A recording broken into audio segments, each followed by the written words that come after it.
کیا you S AID نے corona virus پھیلانے میں کردار ادا کیا؟ کیا وبا جان بوجھ کر پھیلائی گئی؟ اہم حقائق سامنے آ گئے۔ دنیا بھر میں کورونا وائرس کی تیاری میں ممکنہ طور پر امریکہ کی ایجنسی برائے بین الاقوامی ترقی یو ایس ایڈ کے ملوث ہونے کی تحقیقات کی جا رہی ہیں۔ روس میں تابکاری، کیمیائی اور حیاتیاتی حملوں کے دفاعی فورسز کے سربراہ جنرل ایگور کریلوف نے دعویٰ کیا ہے کہ یوکرین میں موجود امریکہ کی حیاتیاتی ریسرچ کی لیبارٹری میں یوکرین کے شہریوں پر قابل اعتراض تجربات اور تحقیقات کی جا رہی تھیں، اور انہی تجربات کے سلسلے میں خون اور دیگر مواد کے 16,000 نمونے یوکرین سے امریکہ اور دیگر یورپی ممالک کو منتقل کیے گئے۔ انہوں نے امریکی ایوان نمائندگان کی انٹیلیجنس کمیٹی کے رکن جیسن کرو کے بیان کو پڑھ کر سنایا، جس میں انہوں نے امریکی عوام کو خبردار کیا تھا کہ ڈی این اے کے نمونوں کو حیاتیاتی حملوں کے لیے استعمال کیا جا سکتا ہے۔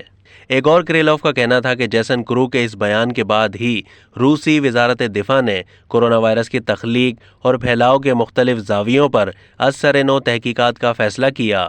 انہوں نے کہا کہ حیاتیاتی ہتھیاروں پر تحقیق میں امریکی انتظامیہ کی دلچسپی کو دیکھتے ہوئے جیسن کرو کے بیان نے ہمیں کورونا وائرس کی وبا اور اس میں امریکی فوج کے ماہرین حیاتیات کے کردار اور اس وبا کے پھیلاؤ کے حوالے سے نئے انداز سے تحقیق کے لیے تحرک دیا گیا۔ روس کو شک ہے کہ کورونا کے پھیلاؤ میں امریکہ کی ایجنسی یو ایس ایڈ ملوث ہو سکتی ہے۔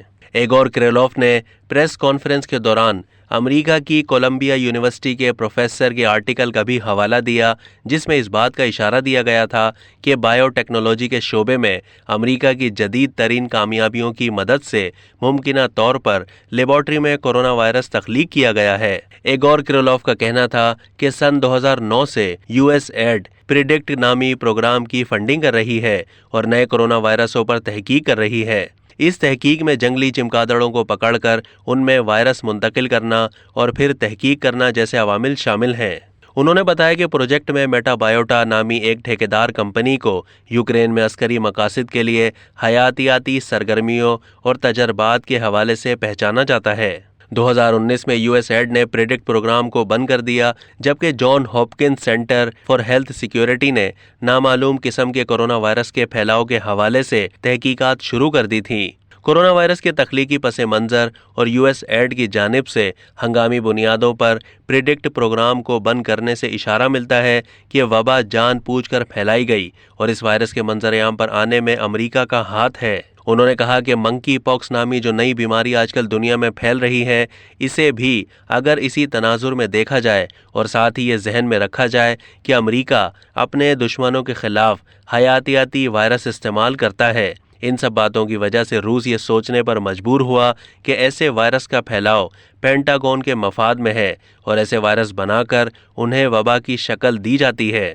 واضح رہے کہ امریکہ نے اکثر اس بات کی تردید کی ہے کہ یوکرین میں اس کی حیاتیاتی لیبارٹریاں عسکری مقاصد کے لیے تحقیق میں مصروف ہیں، اور دعویٰ کیا ہے کہ 46 لیبارٹریاں پرامن مقاصد کے لیے کام کر رہی ہیں۔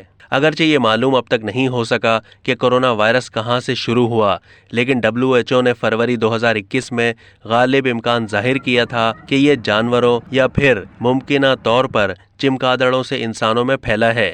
اب تک کے لیے اتنا ہی۔ مزید معلومات کے لیے ڈیلی جنگ کے YouTube چینل کو سبسکرائب کیجیے۔